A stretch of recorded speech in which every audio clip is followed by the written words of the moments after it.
John chapter 19. Then Pilate therefore took Jesus and scourged him, and the soldiers platted a crown of thorns and put it on his head, and they put on him a purple robe, and said, Hail, King of the Jews! And they smote him with their hands. Pilate therefore went forth again and said unto them, Behold, I bring him forth to you, that ye may know that I find no fault in him. Then came Jesus forth wearing the crown of thorns and the purple robe, and Pilate said unto them, Behold, the man. When the chief priests, therefore, and officers saw him, they cried out, saying, Crucify him, crucify him. Pilate said unto them, Take ye him and crucify him, for I find no fault in him. The Jews answered him, We have a law, and by our law he ought to die, because he made himself the Son of God. When Pilate therefore heard that saying, he was the more afraid, and went again into the judgment hall and said unto them, Jesus, whence art thou? But Jesus gave him no answer. Then Pilate unto him said, though thou not unto me, knowest thou not that I have power to crucify thee, and have power to release thee? Jesus answered, Thou couldst have no power at all against me, except it were given thee from above. Therefore he that delivereth me unto thee hath the greater sin. And from thenceforth Pilate sought to release him, but the Jews cried out, saying, If thou let this man go, thou art not Caesar's friend. Thou art not Caesar's friend. Whosoever maketh himself a king speaketh against Caesar. When Pilate therefore heard that saying, he brought Jesus forth and sat down in the judgment seat, in a place that is called the Pavement, but in the Hebrew Gabbath. And it was the preparation of the Passover, and about the 6th hour. And he said unto the Jews, Behold your king. But they cried out, away with him, crucify him. Pilate said unto them, Shall I crucify your king? The chief priests answered, We have no king but Caesar. Then delivered he him therefore unto them to be crucified, and they took Jesus and led him away. And he, bearing his cross, went forth into a place called the Palace of Skulls, which is called in Hebrew Golgotha, where they crucified him, and two other with him on either side, one and Jesus, where they crucified him, and two others with him, one on either side, one and Jesus in the midst. And Pilate wrote a title and put it on the cross, and the writing was, Jesus of Nazareth, the King of the Jews. This title then read many of the Jews, for the place where Jesus was crucified was nigh to the city, and it was written in Hebrew and Greek and Latin. Then said the chief priest of the Jews to Pilate, Write not the King of the Jews, but that he said, I am King of the Jews. Pilate answered, What I have written, I have written.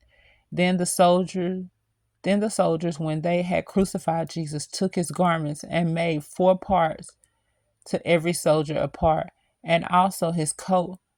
Now the coat was without seams, woven from the top throughout. They said therefore among themselves, Let us not rend it, but cast lots for it, those it shall be.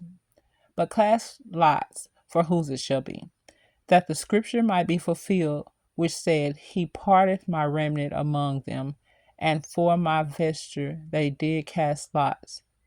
These things therefore the soldiers did. Now there stood by the cross of Jesus his mother and his mother's sister Mary, the wife of Cleopas, and Mary Magdalene. When Jesus therefore saw his mother and disciples standing by whom he loved, he said unto his mother, Woman, behold thy son. Then said he to his disciples, Behold thy mother. Then he said, then said he to the disciples, Behold thy mother. And from that hour that disciples took her unto his own home. After this, Jesus, knowing that all things were now accomplished, that the scripture might be fulfilled, said, I thirst. Now there was set a vessel full of vinegar, and they filled a sponge with vinegar, and put it upon hospice, and put it to his mouth. When Jesus therefore had received the vinegar, he said, It is finished. And he bowed his head and gave up the ghost. The Jews, therefore, because it was the preparation that the bodies should not remain on the cross on the Sabbath day, for that Sabbath day was a high day, besought Pilate that their legs might be broken and that they might be taken away. Then came the soldiers and brake the legs of the first and the other which was crucified with him. But when they came to Jesus and saw that he was dead already, they brake not his legs. But one of the soldiers with a spear pierced his side, and forthwith came out blood and water.